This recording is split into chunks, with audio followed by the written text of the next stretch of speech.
ತಾಲೂಕಿನ ಹುಚ್ಚವ್ವನಹಳ್ಳಿ ಗ್ರಾಮದ survey number 68ರ 644 ಎಕರೆ ಜಮೀನಿನ ಪಹಣಿಯಲ್ಲಿ ಅರಣ್ಯ ಎಂದು ನಮೂದಿಸಿರುವುದನ್ನು ತೆರವುಗೊಳಿಸಬೇಕೆಂದು ಆಗ್ರಹಿಸಿ ಕರ್ನಾಟಕ ರಾಜ್ಯ ರೈತ ಸಂಘ ಹಾಗೂ ಹಸಿರು ಸೇನೆ ವತಿಯಿಂದ ನಗರದ ತಹಶೀಲ್ದಾರ್ ಕಚೇರಿ ಎದುರು ಪ್ರತಿಭಟನೆ ನಡೆಸಿ ಮನವಿ ಸಲ್ಲಿಸಲಾಯಿತು. ಈ ಜಮೀನನ್ನು ನೂರಾರು ವರ್ಷಗಳಿಂದ ನಂಬಿಕೊಂಡು ಗ್ರಾಮಸ್ಥರು ಜೀವನ ನಡೆಸುತ್ತಿದ್ದಾರೆ. ಇದು ಯಾವುದೇ ಪ್ರಸ್ತಾವನೆಯೊಂದಿಗೆ ಅರಣ್ಯ ಇಲಾಖೆಗೆ ಸೇರಿಲ್ಲದಿದ್ದರೂ ಹಿಂದಿನ ಅಧಿಕಾರಿಗಳು ದುರುದ್ದೇಶದಿಂದ ಪಹಣಿಯಲ್ಲಿ ಅರಣ್ಯ ಎಂದು ನಮೂದಿಸಿದ್ದಾರೆ. ಪ್ರಸ್ತುತ ಇಲ್ಲಿ ಯಾವುದೇ ಅರಣ್ಯದ ಸ್ವರೂಪವಿಲ್ಲ ಎಂದು ಪ್ರತಿಭಟನಾಕಾರರು ಆಕ್ರೋಶ ವ್ಯಕ್ತಪಡಿಸಿದರು. ಅರಣ್ಯ ಹಕ್ಕು ಕಾಯ್ದೆಯಡಿ ಅರ್ಜಿ ಸಲ್ಲಿಸಿದಾಗ ಈ ಭೂಮಿ ಅರಣ್ಯ ಇಲಾಖೆಗೆ ಸೇರಿಲ್ಲ ಎಂದು ಅಧಿಕಾರಿಗಳೇ ಲಿಖಿತವಾಗಿ ಇಂಬರಹ ನೀಡಿದ್ದಾರೆ. ಆದರೆ ಸಾಗುವಳಿ ಸಕ್ರಮಕ್ಕಾಗಿ ರೈತರು ಫಾರಂ 53 ಮತ್ತು 57ರ ಅಡಿ ಸಲ್ಲಿಸಿರುವ ಅರ್ಜಿಗಳನ್ನು ಕಂದಾಯ ಇಲಾಖೆ ಅಧಿಕಾರಿಗಳು ತಿರಸ್ಕರಿಸುತ್ತಿದ್ದಾರೆ. ಆದ್ದರಿಂದ ಈ ಜಮೀನನ್ನು ಅರಣ್ಯ ಇಲಾಖೆಯಿಂದ ವಾಪಸ್ ಪಡೆದು ಪಹಣಿಯಲ್ಲಿ ರಾಜ್ಯ ಸರ್ಕಾರದ ಹುಲ್ಲುಬಣಿ ದರಸ್ತಿ ಎಂದು ನಮೂದಿಸಿ ರೈತರಿಗೆ ನ್ಯಾಯ ಒದಗಿಸಬೇಕು ಎಂದು ಒತ್ತಾಯಿಸಲಾಯಿತು. ಪ್ರತಿಭಟನೆಯಲ್ಲಿ ರೈತ ಸಂಘದ ಮುಖಂಡರು ಹಾಗೂ ಹುಚ್ಚವ್ವನಹಳ್ಳಿ ಗ್ರಾಮದ ನೂರಾರು ರೈತರು ಇದ್ದರು. ಇದು ಹಿಂದೆ ಸರ್ಕಾರಿ ಜಮೀನಾಗಿತ್ತು.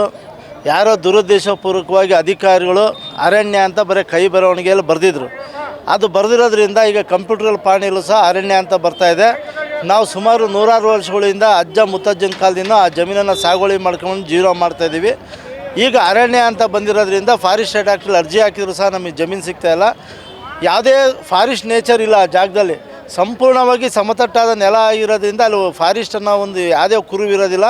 ಸುಪ್ರೀಂ ಕೋರ್ಟ್ ಆದೇಶದ ಪ್ರಕಾರ ಏನು deemed forest, C and land, ಸರ್ಕಾರ ಇವೆಲ್ಲ ವರ್ಗೀಕರಣ ಮಾಡಿ ಇನ್ನೊಂದು ಅಂತಿಮ ಪಟ್ಟಿ ಕೊಡ್ರಿ ಅಂತ ಏನು ಹೇಳಿದೆ. ಆ ಪ್ರಕಾರ ಹುಚ್ಚವ್ವನಹಳ್ಳಿ, ಯದ್ನಿ, ರಾಂಪುರದಲ್ಲಿ ಏನು 68 ಈ ಸರ್ವೆ ನಂಬರ್ಗಳಿದ್ದಾವೆ, ಆ ಸರ್ವೆ ನಂಬರ್ಗಳನ್ನ ವಾಪಸ್ಸು ಕರ್ನಾಟಕ ರಾಜ್ಯಕ್ಕೆ ಸರ್ಕಾರದ ಅಡಿಯಲ್ಲಿ ತಗೊಂಡು ಮತ್ತೆ ನಮಗೆ ಅನುಕೂಲ ಮಾಡಿಕೊಡ್ಬೇಕು ಅಂಥೇಳಿ ಒತ್ತಾಯ ಮಾಡೋದಕ್ಕೋಸ್ಕರ ಮಾಡ್ತಾಯಿದ್ದೀವಿ. ಈಗಾಗಲೇ 2-3 ಸಲ ನಾವು ಮನವಿಯನ್ನು ಕೊಟ್ಟಿದ್ರು ಸಹ SIT ತಂಡ ಅಲ್ಲಿ ಬಂದು ನೋಡಿ ಏನಿದೆ ಅನ್ನೋದನ್ನು ಗುರುತಿಸಿ ವರದಿಯನ್ನು ಕೊಡಬೇಕಾಯಿತು. ಅರಣ್ಯ ಇಲಾಖೆಯವರು ನಿರ್ಲಕ್ಷ್ಯತನ ತೋರಿಸ್ತಾ ಇದ್ದಾರೆ.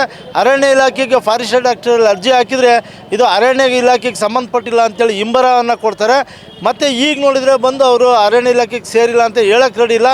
ಆದ್ದರಿಂದ ಇದು 3ನೇ ಸರಿ ನಾವು ಮನವಿಯನ್ನು ಕೊಡ್ತಾಯಿದ್ದೀವಿ. ಇನ್ನು ಮುಂದೆ ಅವ್ರು ಏನಾದರೂ ವರದಿ ಕೊಟ್ಟು SIT ಮುಖಾಂತರ ವರದಿ ಕೊಡಲಿಲ್ಲ ಅಂತ ಹೇಳಿದ್ರೆ ಅನಿರ್ದಿಷ್ಟ ಸತ್ಯಾಗ್ರಹವನ್ನು ನಾವು ಅರಣ್ಯ ಇಲಾಖೆ ಎದುರುಗಡೆ ಮಾಡ್ತೀವಿ ಅನ್ನೋ ಎಚ್ಚರಿಕೆ ಕೊಡೋದಕ್ಕೋಸ್ಕರ ಇವತ್ತು ಅಂತಿಮ ಹೋರಾಟಕ್ಕೆ ನಾವು ಬಂದು ತಹಸೀಲ್ದಾರ್ಗೆ, DC ಗೆ, DFOಗೆ ಮೂವರಿಗೂ ಸಹ ಇವತ್ತು ಅಂತಿಮ ಎಚ್ಚರಿಕೆಯನ್ನು ಕೊಟ್ಟೋದಕ್ಕೆ ಬಂದಿದ್ದೀವಿ. ಅವ್ರು ಏನಾದರೂ ವರದಿ ಕೊಡಲಿಲ್ಲ ಅಂತ ಹೇಳಿದ್ರೆ ನಾವು ಉಗ್ರವಾದ ಹೋರಾಟ ಮಾಡ್ತೀವಿ. ರೈತರ ಹೋರಾಟಕ್ಕೆ